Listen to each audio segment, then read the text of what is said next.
Une étude récemment publiée dans la revue Nature a révélé la découverte d'une ancienne espèce de baleine appelée Perussetus colossus, qui aurait pu être l'un des animaux les plus gros et les plus lourds connus de l'histoire.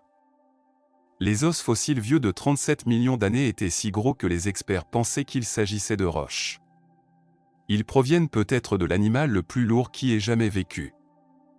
La baleine bleue a longtemps détenu le titre de plus gros animal de tous les temps, un géant océanique atteignant plus de 30 mètres de long et pesant plus de 200 tonnes. Mais aujourd'hui, les paléontologues ont découvert un immense cétacé, plus petit mais peut-être encore plus lourd, une espèce qui nageait au large des côtes de l'ancien Pérou il y a plus de 37 millions d'années.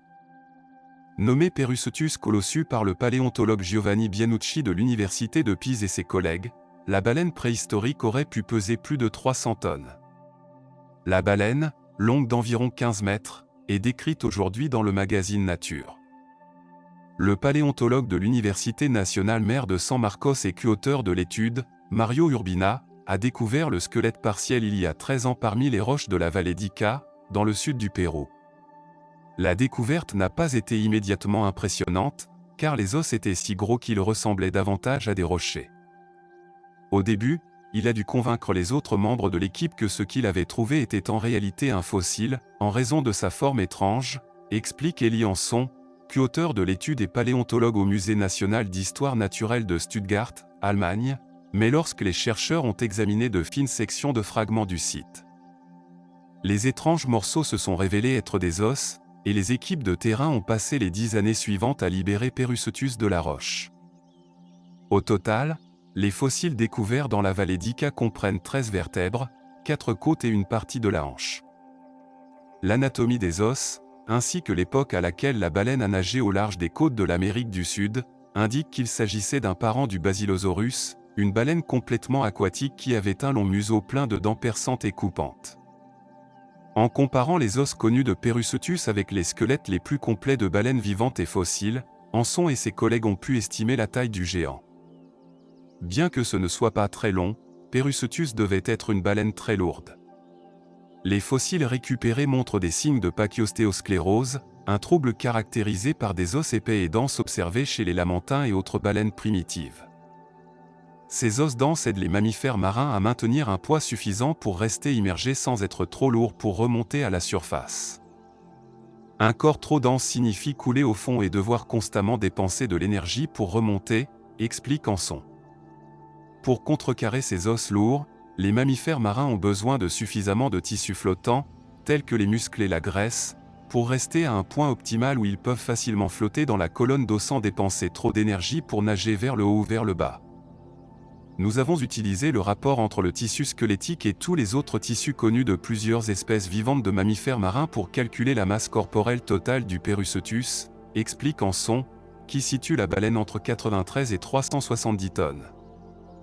Si Perussetus se situait à l'extrémité la plus lourde de ces estimations, ce serait le plus gros animal connu.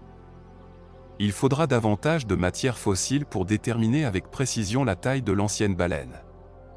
Il manque au spécimen la moitié supérieure de son squelette, nous n'avons donc pas une image complète de la taille de cette espèce, ce qui constitue un défi majeur pour estimer son poids, a déclaré Nicolas Pianson, chercheur sur les baleines au Musée national d'histoire naturelle, qui n'a pas été impliqué dans la nouvelle étude. Le fait que Perussetus appartenait à un groupe éteint de baleines avec des proportions corporelles différentes de celles des baleines vivantes complique également les estimations de poids. Ces anciennes baleines étaient probablement plus légères que les baleines modernes, explique Pianson. Les estimations supérieures de 300 tonnes me semblent incroyables, et même l'estimation inférieure de 60 à 80 tonnes est spectaculairement élevée, dit-il. Jusqu'à présent, les scientifiques pensaient que les baleines avaient commencé à évoluer vers des tailles gigantesques il y a environ 5 millions d'années, lorsque les changements dans la circulation océanique ont permis la croissance d'énormes filtreurs qui se nourrissaient de grandes quantités de krill et d'autres aliments planctoniques. Mais Perussetus appartenait à un groupe de baleines qui étaient des prédateurs actifs, se nourrissant généralement de proies plus grosses telles que les poissons. Cette découverte montre que nous avons sous-estimé la taille maximale des premières baleines de la fin de l'Éocène, explique Pianson, soulevant la question de savoir comment Perussetus a capturé suffisamment de nourriture pour alimenter son énorme corps.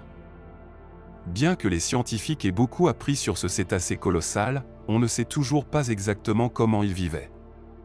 Un corps aussi grand nécessitait sans aucun doute d'énormes quantités de nourriture, mais on ne sait toujours pas ce que mangeait la baleine. La tête de Perucetus est un mystère complet, souligne Anson. Pourtant, la masse corporelle extrême de l'animal laisse entrevoir certains régimes alimentaires possibles. Contrairement aux basilosaures qui chassaient leurs proies à travers les océans, Perucetus ne semble pas avoir été un nageur agile, dit Anson, il n'aurait donc pas chassé des proies rapides comme les poissons. Il est également peu probable qu'il ait mangé des plantes, car il n'existe aucune baleine herbivore connue. Il est possible que ce grand mammifère marin se nourrisse au fond, à la recherche de palourdes, de crustacés et d'autres morceaux dans le sable. Un crâne avec des dents contribuerait grandement à résoudre le problème, note Park, car si Perucetus se nourrissait de nombreuses proies benthiques à carapace dure, on s'attendrait à ce que le crâne et les dents soient adaptés à cela. Pour l'instant, les experts ne peuvent que deviner ce que mangeait l'animal dans les mers anciennes. Mon idée préférée, même si ce n'est que spéculation, est que Perucetus était un charognard, en déduit Anson, se nourrissant des carcasses d'autres grands animaux. Les découvertes futures ajouteront probablement un nouveau contexte à ce que cette baleine inhabituelle a fait et pourquoi elle a évolué avec un squelette aussi épais. Si l'une de ces baleines inhabituelles est apparue, il y a de fortes chances qu'il y en ait d'autres. Bien que de nouvelles découvertes de fossiles aient mis en évidence certains des moments majeurs de l'évolution des baleines, Pianson déclare « Nous n'avons pas encore vraiment découvert toutes les nombreuses façons d'être une baleine. » De quel côté de la fracture vous situez-vous? Faites-le nous savoir dans les commentaires ci-dessous. Si vous avez aimé cette vidéo, mettez un j'aime et à bientôt dans la prochaine.